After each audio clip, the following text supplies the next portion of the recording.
ഇന്നിപ്പോൾ പെട്ടെന്നൊരു കറി ഉണ്ടാക്കാൻ വേണ്ടി നോക്കിയപ്പോഴാണ് ചേന ഒരു കഷ്ണം ഇരിക്കുന്നത് കണ്ടത്. എങ്കിൽ പിന്നെ ചൊറിച്ചിലൊന്നുമില്ലാതെ വളരെ ടേസ്റ്റി ആയിട്ട് എങ്ങനെ തയ്യാറാക്കാമെന്ന് നോക്കിയാലോ. അപ്പം നമ്മുടെ വീഡിയോയിലേക്ക് എല്ലാവർക്കും സ്വാഗതം. നമ്മളിതാ ഇതുപോലൊരു ചേന കഷ്ണം എടുത്തിട്ടുണ്ടായിരുന്നു. അതിൻ്റെ നേർപകുതി മാത്രമാണ് കേട്ടോ എടുത്തിരിക്കുന്നത്. അരിഞ്ഞൊക്കെ എടുത്തിട്ടുണ്ട്, തൊലിയൊക്കെ കളഞ്ഞതാ നീളത്തിലാണ് റെഡിയാക്കി എടുത്തിരിക്കുന്നത്. ഇങ്ങനെ കനം കുറച്ച് നീളത്തിൽ അരിഞ്ഞെടുക്കുമ്പോൾ വേവാനായിട്ട് എളുപ്പമുണ്ടാവും. ഇനിയിപ്പോൾ ചട്ടിയിലാണ് നമ്മളിതൊന്ന് തയ്യാറാക്കിയെടുക്കുന്നത്. ചട്ടി ചൂടായി വന്നപ്പം വെളിച്ചെണ്ണ ഇത്തിരി കൂടുതലുണ്ടെന്ന് കൂട്ടിക്കോളൂ, ഒഴിച്ചു കൊടുത്തിട്ടുണ്ട്. നല്ല ടേസ്റ്റാണ് അതുകൊണ്ട് കേട്ടോ, വല്ലപ്പോഴും മാത്രമാണ്. എണ്ണയൊക്കെ ഒന്ന് ചൂടായി വന്ന സമയത്ത് സ്വല്പം കടുകൊക്കെ ഇട്ട് കൊടുത്ത് ഒന്ന് പൊട്ടി വന്നോട്ടെ. അതിന് ശേഷം വറ്റൽമുളകും കറിവേപ്പിലയും കൂടെ ചേർത്ത് കൊടുക്കുന്നുണ്ട്.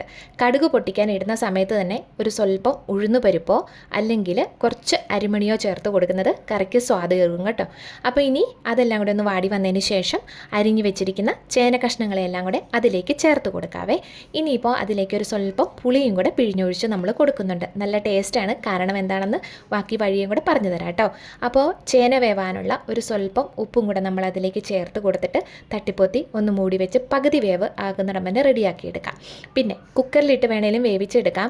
ഈ ഒരു കനം കുറച്ച് നമ്മൾ അരിഞ്ഞെടുത്തിരിക്കുന്നതുകൊണ്ട് കുക്കറിലൊന്നും ഇട്ട് വേവേണ്ട ആവശ്യമില്ല. കാരണം ചേന ഒരുപാടങ്ങ് വെന്ത് കുഴഞ്ഞു പോയാൽ ഒരു ഭംഗി ഉണ്ടാവില്ല കറി കാണാനും. അത് തന്നെയല്ല, നമ്മൾക്ക് ആ ഒരു കഴിക്കുമ്പോഴും ഒരു ടേസ്റ്റ് ഉണ്ടാവണമല്ലോ, അതുകൊണ്ട് മാത്രം കേട്ടോ. അപ്പോൾ തട്ടിപ്പൊത്തി ഒരു പകുതി വേവാവട്ടെ. ഒരു കുഞ്ഞരപ്പ് തയ്യാറാക്കണം. അതിനായിട്ട് മിക്സിയുടെ ജാറിലേക്ക് കുറച്ച് തേങ്ങ ചേർത്ത് കൊടുക്കുന്നുണ്ട്, ചിരകിയത്. കൂടുതലോ കുറവോ അതൊക്കെ അവനവൻ്റെ ഇഷ്ടമാണ്. 1/4 ടീസ്പൂൺ മാത്രം മഞ്ഞൾപ്പൊടി ചേർത്ത് കൊടുക്കാം. കുറച്ച് കൊച്ചുള്ളി ചേർത്ത് കൊടുക്കുന്നുണ്ട്. പിന്നെ മുളക് ചേർത്ത് കൊടുക്കുന്നുണ്ട്. കാന്താരി ഉണ്ടെങ്കിൽ ബെസ്റ്റ് ആയിരിക്കും. എരിവിനനുസരിച്ച് കാന്താരിയോ സാധാ പച്ചമുളകോ എന്ത് വേണേലും ചേർത്ത് കൊടുക്കാം.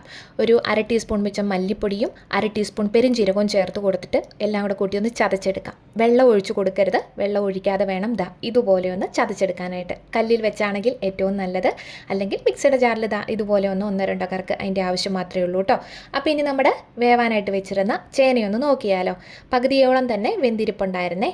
അപ്പോൾ ഇനി അതിലേക്കുണ്ടല്ലോ ഇതൊന്ന് ഇളക്കി കൊടുക്കുക. അതിന് ശേഷം അരപ്പും കൂടെ നമുക്കതിലേക്ക് ചേർത്ത് കൊടുക്കാം. നമ്മൾ പുളിവെള്ളം ചേർത്തത് എന്തിനാണെന്നറിയാവോ? ചേനയ്ക്ക് നമ്മൾ ചെത്തുമ്പം നമ്മുടെ കയ്യിൽ നല്ല ചൊറിച്ചിലുണ്ടാവും. ചിലതിന് മാത്രമേ ഉള്ളൂ, എന്നാൽ മിക്കതും തന്നെ ഉണ്ട് താനും. അതുപോലെ ചേന കഴിക്കുമ്പോഴും ഈ പറഞ്ഞ പോലെ തന്നെ നല്ല ചൊറിച്ചിലുണ്ടാവും. അതുകൊണ്ട് തന്നെ പുളിവെള്ളം ചേർത്ത് തയ്യാറാക്കുകയാണെന്നുണ്ടെങ്കിൽ ഒരു ചൊറിച്ചിൽ വളരെ കുറഞ്ഞു കിട്ടുന്നുണ്ട്. അതുപോലെ ചേന ചെത്തിക്കൊണ്ടിരിക്കുന്ന സമയത്തും കയ്യിലോട്ട് ആ പുളിയുടെ എല്ലാം കൂടെ ഒന്ന് പിഴിഞ്ഞ് ചേർക്കുക. കയ്യിലെല്ലാം ഒന്ന് തിരുമ്മിയെടുക്കുകയാണെന്നുണ്ടെങ്കിൽ നല്ല രീതിയിൽ ചൊറിച്ചിൽ കുറഞ്ഞു കിട്ടും. വെളിച്ചെണ്ണ വേണേലും ഉപയോഗിക്കാം. ഇനിയിപ്പോൾ പല രീതിയിലും ഉണ്ടാവും. നിങ്ങളൊക്കെ എങ്ങനെയാണ് ചെയ്യുന്നതെന്ന് ഒന്ന് കമൻറ്റ് ചെയ്തിരുന്നെങ്കിൽ എല്ലാവർക്കും ഒന്ന് എളുപ്പമായാനായിട്ടോ. മറക്കണ്ട കമൻറ്റ് ചെയ്യാനായിട്ട് കേട്ടോ.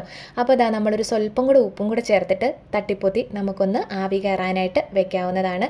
ആ മിക്സിയുടെ ജാറ് കഴുകി ഞാനൊരു സ്വല്പം വെള്ളം കൂടെ ഇതിലേക്കൊന്ന് ചേർത്ത് കൊടുക്കുന്നുണ്ട്. അങ്ങനെ നമ്മളൊന്ന് മൂടി വെച്ചിട്ടുണ്ട്.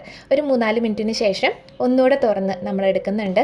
അപ്പോൾ ഒന്നുകൂടെ നമുക്കൊന്ന് തോർത്തിയിട്ട് കൊടുക്കേണ്ട കാര്യമുള്ളൂ. കാരണം വെച്ചാൽ ചേന നല്ല രീതിയിൽ തന്നെ വെന്തിട്ടുണ്ട്. ആദ്യം തന്നെ നമ്മൾ വേവിച്ചെടുത്തിരുന്നല്ലോ പകുതി വേവ്. പിന്നെ ആ അരപ്പെല്ലാം കൂടെ ചേർന്നിട്ട് ഒന്ന് പിടിക്കേണ്ട താമസം അത്രയും മാത്രമേ ഉണ്ടായുള്ളൂ. അപ്പോൾ ഇതുപോലുള്ള ഒരുപാട് നല്ല റെസിപ്പീസ് നമ്മുടെ ചാനലിൽ അപ്ലോഡ് ചെയ്തിട്ടുണ്ട്. കാണാത്തവരുണ്ടെങ്കിൽ ഒന്ന് കണ്ടു നോക്കൂ. വീഡിയോ കണ്ടുകൊണ്ടിരിക്കുന്ന സമയത്ത് ഇഷ്ടമായെങ്കിൽ ഒന്ന് സപ്പോർട്ട് ചെയ്യാനായിട്ട് മറക്കരുത് കേട്ടോ. അപ്പോൾ നമ്മൾ വിളമ്പിയൊക്കെ ഒന്ന് മാറ്റി വെച്ചിട്ടുണ്ട്. അപ്പോൾ ഇനി അതിലേക്ക് ഒരു സ്വല്പം പച്ച വെളിച്ചെണ്ണ വേണമെങ്കിൽ ചേർത്ത് കൊടുക്കാം. നല്ല ടേസ്റ്റാണ്, അത്രമാത്രം. അപ്പോൾ എന്തായാലും അതും കൂടെ ഒന്ന് ഒഴിച്ച് കൊടുത്തിട്ട് നമുക്ക് നന്നായിട്ട് ഒന്നുകൂടെ ഒന്ന് ഇളക്കി സെറ്റാക്കി എടുക്കാം. ചൂട് ചോറിൻ്റെ കൂടെ അടിപൊളി ടേസ്റ്റിയാണ്, ഹെൽത്തിയാണ്. എല്ലാവരും ഒന്ന് ട്രൈ ചെയ്ത് നോക്കിക്കോളൂ, ചെയ്തിട്ടില്ലെങ്കിൽ കേട്ടോ. ടാറ്റാ.